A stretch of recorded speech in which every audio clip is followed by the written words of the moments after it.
Hi, this is Kip from Malik & Malik, and today I'm going to be talking about something that kind of comes up quite a bit with injured workers when they initially call on the initial call, is they're frustrated because their doctor gave them the wrong diagnosis, or the wrong diagnosis is in their claim, or the wrong diagnosis was made at the ER, and also the MCO or the BWC or the Industrial Commission is, they're delaying treatment, and so they want to file for medical malpractice. They want to sue somebody for medical malpractice, and the reality is, this is not medical malpractice. It's incredibly frustrated, but it's not medical malpractice. And unfortunately, this is kind of the nature of workers' comp claims. And what do I mean by that? So let's say somebody they probably most likely do have a herniated disc, right, in their back. They had a back injury, and they probably do have a herniated disc. And so, but their claim when they go to the ER, it's initially allowed for a lumbar sprain. It's diagnosed as a lumbar sprain, so the workers' comp claim is allowed for a lumbar sprain. And that's the diagnosis they make at the ER, because they didn't do, MRIs. They just did an X-ray. They didn't have fractured bones in their back. They're going off of reduced range of motion and tenderness, palpitation, these sorts of things. So at the ER, they're going to diagnose a sprain or strain, and you very well may have had a herniated disc. But what needs to end up happening is the herniated disc needs to be an allowed condition and an allowed claim. And so that takes steps, and there's processes that you have to go through, because first the herniated disc has to be added to the claim, and then once the herniated disc, like the L5S1 for example, is added to the claim, then whatever surgical procedure that the surgeon or specialist is proposing has to be requested and authorized by the MCO.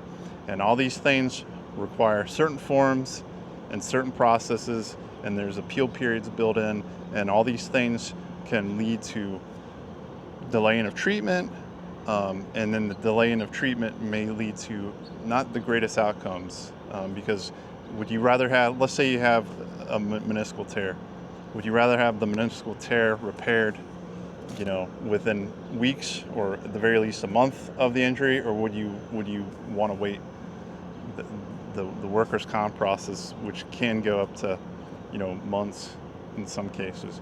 Probably want to do it in weeks or months, but unfortunately, again, due to the appeals periods built into the workers' comp systems, and all the forms that you have to submit, etc., these things get delayed. But there is no medical malpractice that you could pursue in a workers' comp claim simply because things are not being authorized. And maybe if there was, things would go a little bit quicker. I don't know, but there isn't. So when you call us and you say, hey, I want to sue my employer or the managed care organization or whatever for these reasons, we're always going to say, unfortunately, no. Now, if you have a surgery and the surgeon drops, an instrument into your body, or a sponge, or does surgery on the wrong body part, maybe you have a medical malpractice. I don't know. I'm not a medical malpractice attorney. You would need to talk to a medical malpractice attorney and present that legal question. But for this issue, I feel you. I understand your frustration, but this is the reality of the workers' comp claim. But what you can do is you get a workers' comp attorney involved, and at the very least, we're going to try to expedite things. We are going to pursue things in the most efficient way possible that we can, and dot the I's and cross the T's, and by doing that, we shave off some time. Is it going to speed it up so where you could have it in weeks? No, you're still going to have to go through the process, because the process is the process, but it is going to save some time. It's going to shave off some of those weeks or months or whatever. So anyways, as I say at the end of all these videos, if you have a workers' comp injury, do not do it on your own. Get a workers' comp attorney involved. Ask your friends, family, neighbors, whoever, coworkers, hey, who do you recommend? And hire that person, or search on Google. If you need to talk to 5 different law firms, attorneys, or 10, talk to 5 or 10 different attorneys. Find who you're going to vibe with, who you think is going to do the best job for you. So, again, this is Kip from Malik & Malik. If you have questions, concerns, etc., by all means, email them to me, leave them questions in the comments, call my office, and I'll try to address those questions, comments, and concerns. Otherwise, I appreciate you listening and watching this video. Please stay safe.